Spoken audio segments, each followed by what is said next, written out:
Hello everyone, samahan niyo ako, magluluto tayo ngayon ng adobo atay balon-balon. Dito po siya guys, 1 kilo siya.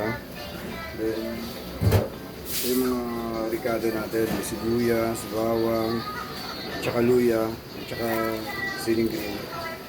Yan. So yun guys, ito lang yung mga ricado rin, tsaka itong oyster sauce. Then ito yung pinakahuli nating pang lasa.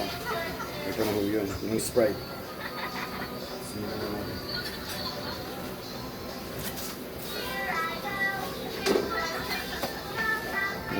Tingnan nyo dito. Huwaan natin ng burger. Ayan, para makikita nyo ang pag-isa. Huwaan natin yung bawang.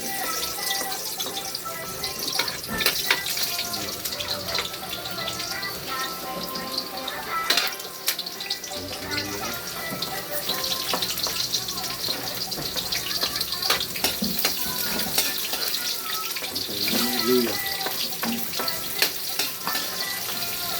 Kita ba?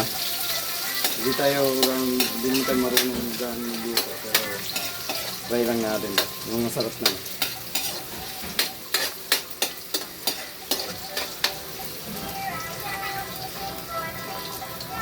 Then susunod naman natin itong atay balon-balon.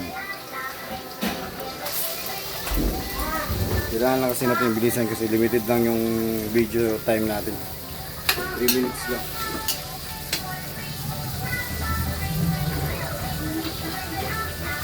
Yeah. Meron pa tayo yung minuto.